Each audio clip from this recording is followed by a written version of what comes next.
L'affaire Madame, livre enquête d'Emmanuel Anison. Alors d'abord, qui est cet Emmanuel Anison? C'est une journaliste au Nouvel Observateur. On connaît ce magazine, c'est un beau torchon de la bien-pensance socialiste, la Bible des bobos. C'est déjà un indice de ce qu'on va trouver à l'intérieur. Et d'ailleurs, que trouve-t-on lorsqu'on lit l'affaire Madame? Ah non, ce n'est pas un livre sur Brigitte Macron, mais sur Natacha Ray. Natacha Ray, vous la connaissez, c'est la lanceuse d'alerte qui a lancé l'affaire Jean-Mimi. Mais pourquoi une journaliste du Nouvel Obs s'intéresse-t-elle à Natacha Ray? Parce que Natacha Ray est un phénomène de société, c'est ce que nous dit Emmanuel Anison dans les premières pages du livre. L'interview de Natacha Ray par Amandine Roy a été vue sur YouTube plus de 500 000 fois. Et la thèse Brigitte Jean-Mimi est discutée de tout le monde aujourd'hui en France. Alors le livre d'Emmanuel Anison, est-ce que c'est une session de rattrapage sur Jean-Mimi Brigitte ou un moyen de déminer la question? Je pense que vous avez déjà la réponse. Et d'ailleurs, c'est très bien dit, page 28.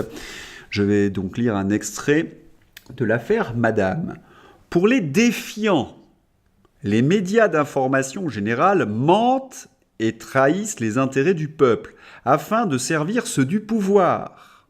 Je précise ici que j'ai choisi de parler de défiants dans ce livre plutôt que de complotistes parce que le mot est plus neutre. Il ne juge pas et il permet d'englober une variété plus diversifiée de personnes, 50 nuances de défiance en quelque sorte. Chez les défiants, donc, BFM est surnommé BF Merde, France Info, France Infox. La vraie information à leurs yeux, c'est la réinformation. L'autre information, celle qui circule sous le manteau via des lanceurs d'alerte, comme Assange ou Natacha Ray. Ce passage est littéralement fascinant, c'est tout le travers que l'on reproche aux journalistes aux ordres. D'abord leur mépris, leur condescendance. Elle utilise, Emmanuel Anison, ce qu'on appelle une prétérition. Non, je les appelle pas complotistes, je les appelle défiants. Mais tout le monde a lu complotiste, comme si elle faisait un pas vers nous en utilisant le mot défiant. Le seul ennui, c'est que le mot défiant, on entend également le mot déviant. Donc tous ceux qui ne sont pas d'accord avec la presse aux ordres, ce sont en quelque sorte ce monsieur, une sorte d'abruti qui ne comprend strictement rien. Mais ce qu'oublie de dire Emmanuel Anison, c'est que les Français n'ont plus confiance dans leur presse. Au gré des consultations, on constate que le nombre de défiants, entre guillemets, augmente de plus en plus. La dernière consultation que j'ai eue sous les yeux, c'était 76% des Français qui n'avaient pas confiance dans cette presse aux ordres. Et quelles en sont les raisons? Nous les avons développées dans ces entretiens. C'est qu'il y a des sujets interdits, il y a une vérité officielle sur l'Union européenne, sur le réchauffement climatique et l'écologie, sur la guerre entre l'Ukraine et la Russie. On se rappelle également le traitement de la presse pendant la pandémie, sur le wokisme, sur les migrants, et particulièrement au Nouvel Obs, et enfin sur le couple Macron-Brigitte. Et parfois, la presse leur joue des tours à ces journalistes du Nouvel Obs. Biden et sénile, toujours du complotisme qui gouverne la première puissance mondiale. Il faut en effet rappeler que toute cette presse aux ordres nous expliquait que Joe Biden avait toutes ses facultés mentales. Certains, utilisant l'hyperbole, affirmaient que Joe Biden était le plus grand des présidents de la République depuis Roosevelt. Renaud Pilat sur LCI affirmait sans rire que Joe Biden impressionnait ses interlocuteurs sur la politique étrangère. Une propagande XXL. Et après, il s'interroge qu'il y ait des défiants. Et que dire de l'Union européenne? À peine renommée à la tête de la Commission européenne, Pustula crache le morceau. Elle veut une armée européenne et a même déjà chiffré le budget militaire dont elle a besoin, 500 milliards d'euros. Oui, fin de la blague. Oui, une sacrée blague qui dure depuis 50 ans. On sait d'ailleurs même plus par où la prendre. On apprenait au Petits écoliers français, que l'Europe c'est la paix et sa priorité c'est de construire une armée. C'est de poursuivre la guerre entre l'Ukraine et la Russie. Mais il y a quelque chose de sidérant dans cette volonté d'investir 500 milliards. Il faut savoir que Pustula est une ancienne ministre de la Défense, qu'elle avait été épinglée sur de la corruption dans la signature des contrats. Et on va lui donner la Commission européenne pour qu'elle signe des contrats avec l'industrie d'armement à hauteur de 500 milliards. Mais ce ne sont pas les journalistes du Nouvel Obs qui vous donneront ce genre de nouvelles, et pour une raison simple, ils sont européistes, les gardiens du temple de Bruxelles. Il y a un deuxième sujet sur lequel ils ont refusé de vous informer, et qui est à la base de l'affaire Madame, c'est le couple Manu Bibi, oui, le shabadabada, le glamour. C'était d'ailleurs là, et c'est pour cela que j'en parle énormément, c'était en quelque sorte la fondation de la campagne d'Emmanuel Macron. Oui, il fallait susciter le désir chez les Français, parce que sur le plan rationnel, Emmanuel Macron n'avait pas, comment dirais-je, grand-chose en sa musette. Il n'y a strictement aucune raison de voter Emmanuel Macron, donc il fallait déplacer le problème, il fallait séduire, il fallait émouvoir les Français, et le meilleur moyen, eh bien, c'était de créer une storytelling. Oui, je sais, c'est un horrible anglicisme, c'est du marketing politique en quelque sorte. On vous vend un produit, le produit Brigitte et Emmanuel. Il est entièrement faux, il est créé de toutes pièces. Ça ne veut pas dire que ces deux personnages n'existent pas, mais ce que l'on vous vend comme image, elle, n'existe pas. Il fallait donc focaliser l'attention des Français sur cette histoire d'amour, cette merveilleuse histoire d'amour entre Brigitte et Manu pour faire oublier ce qui s'était passé, le détournement de mineurs, pour faire oublier le vide sidéral au niveau du programme politique. Et les journalistes ont été complices de cette véritable manipulation et cette propagande. Une photo qui illustre ce que je suis en train de vous dire. Et oui, nous étions en 2017 en pleine campagne électorale et la presse nous abreuvait de ce type de reportage. Là, c'était Brigitte et Manu, week-end pour souffler en solitaire, week-end amoureux. Et en hors-champ, il y avait plus de 200 journalistes. Le hors-champ, c'est ce qu'on ne voit pas sur la photo. C'était donc un montage en quelque sorte pour tromper les Français. Et à cette époque, c'était Jupiter, le maître des horloges, l'homme aux 4 cerveaux, l'assistant d'un grand philosophe. Oui, on nous vendait Emmanuel Macron comme de la lessive. Et tout le monde le trouvait génial, particulièrement au Nouvel Obs. Et aujourd'hui, eh bien, certains sont redescendus sur Terre.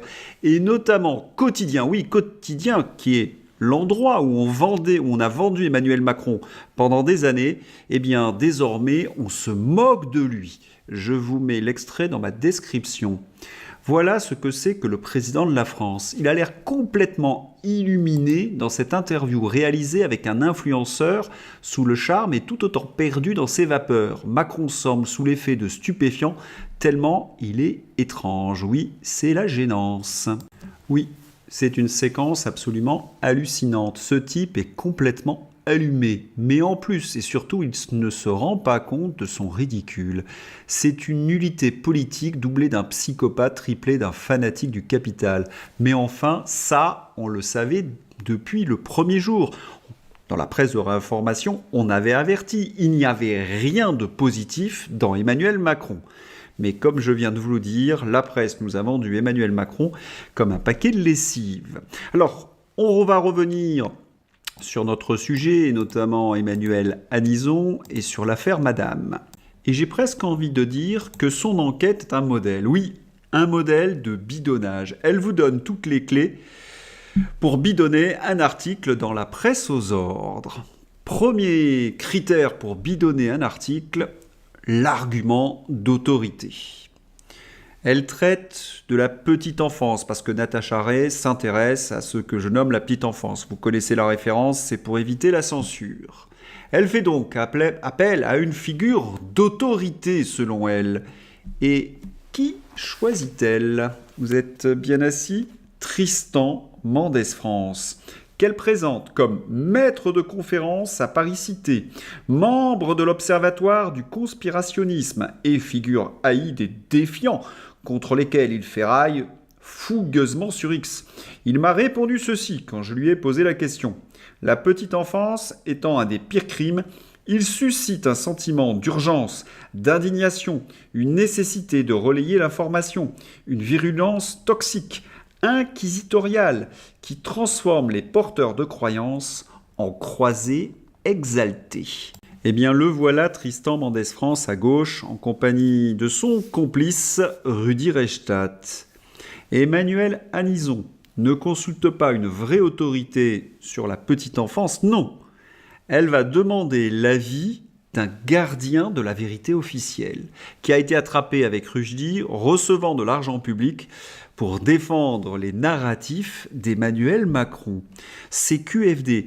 Et dans le discours de Tristan Mendès France, c'est hilarant. Il est en train d'expliquer que ceux qui s'indignent contre la petite enfance, eh bien, ils n'ont pas toute leur tête.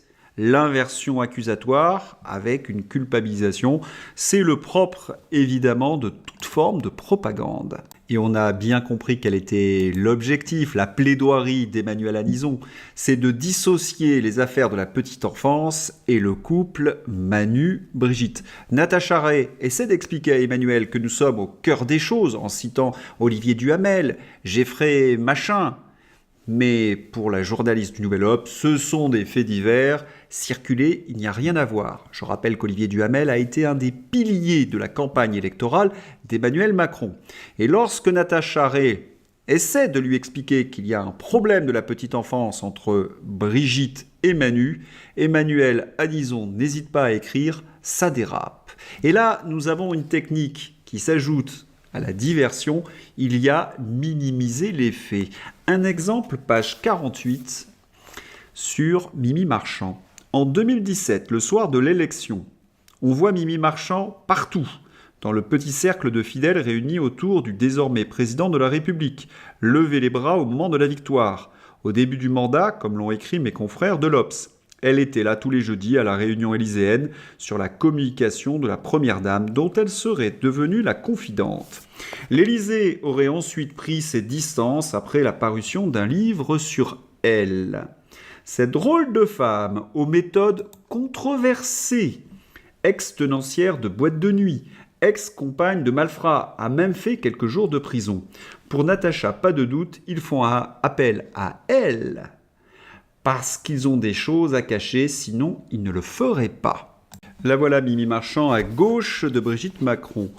Mais ce qu'écrit Emmanuelle Anison sur Mimi Marchand, c'est un véritable scandale. C'est minimiser les faits à un niveau stratosphérique. On a l'impression que Mimi Marchand, elle est un petit peu rock'n'roll, une rebelle en quelque sorte. Mais ce n'est pas ça, Mimi Marchand. C'est une ancienne tenancière de bordel, pas de boîte de nuit, qui a été condamné plusieurs fois pour racket, extorsion de fonds, chantage, menace de mort, proxénétisme, trafic de stupéfiants. J'en passe, et des meilleurs. Est-ce que ce type de profil pouvait naturellement gérer l'image de Brigitte et d'Emmanuel ? On s'en doutait un petit peu, ces journalistes aux ordres sont les attachés de presse du pouvoir. Mais Emmanuelle Anison va beaucoup plus loin. On sent que c'est une avocate. Elle est chargée de détruire tout le factuel de Natacha Ray. Un exemple parmi tant d'autres. Nous savons qu'il n'existe aucune photo de Brigitte avant les années 90. Non, pas de Brigitte enceinte, pas de Brigitte avec ses enfants. C'est quand même assez étrange. Et il n'y a pas de photo non plus de son premier mari. Emmanuelle Anison va donc utiliser des arguments rhétoriques pour distiller le doute dans l'esprit de ses lecteurs. Page 51. Pendant nos longs échanges, j'argumente. Ne peut-elle comprendre que Brigitte Macron n'ait pas envie d'étaler au grand jour des images privées ?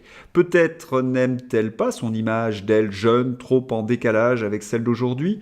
Et même si certaines photos avaient été un peu arrangées, photoshopées, serait-elle la première à le faire ? Peut-être son passé est-il trop douloureux pour être exposé ? Surtout s'il ne colle pas avec l'image actuelle. Ah, ce sont des questions, ça ! Et c'est bien là tout le problème, parce que s'il est tout à fait naturel de proposer une antithèse à sa propre thèse, c'est la méthode scientifique, il faut par la suite valider les hypothèses de l'antithèse. Par exemple, peut-être son passé est-il trop douloureux pour être exposé ? Question, mais il n'y a pas de réponse. Autrement dit, Emmanuelle Anison se contente de jeter le doute dans l'esprit du lecteur, mais elle n'apporte pas de factuel. Elle reproche à Natacha Ray des hypothèses douteuses, mais que fait-elle ? Eh bien, elle pose des questions auxquelles elle n'apporte pas de réponse. Ce n'est pas très professionnel et cela en dit très long sur l'objectif qu'elle poursuit. Mais il y a pire, il faut absolument détourner l'attention de la problématique essentielle, et notamment lorsqu'elle discute avec des amis de Natacha Ray. Elle parle d'Emmanuel Macron, 14 ans, victime donc d'une spécialiste de la petite enfance. 30 ans plus tard, quel est l'état psychiatrique de cet enfant ? Qu'est-ce qui en découle pour la société française si cet enfant est devenu un président de la République ? Je ne comprends pas bien, dit Emmanuelle Anison. Non, elle ne comprend pas bien. Et pourtant, dans Le Point, il y a un psychanalyste qui a répondu à ce que ne comprenait pas Emmanuelle Anison. Je ne vais pas relire ce texte puisque je l'ai travaillé hier. Bon, cette enquête, comment conclure ? Eh bien, c'est un modèle de désinformation, les faux arguments d'autorité, on minimise les faits, on diabolise ses adversaires pour aboutir à un monde manichéen, des mensonges par omission, il n'y a pas de factuel, des questions rhétoriques pour immiscer le doute dans l'esprit du lecteur. Cette journaliste est engagée auprès du wokisme, c'est une journaliste de gauche. Bref, un travail de propagande au service du couple Macron. Et nous en connaissons les raisons, nous étions en février-mars, les élections se profilaient, il fallait en quelque sorte détruire le travail de Natacha Ray. Mais caramba, encore raté, les résultats ont été catastrophiques aux européennes et les résultats de demain risquent d'être très intéressants. Je vous souhaite un bon dimanche, à bientôt, au revoir.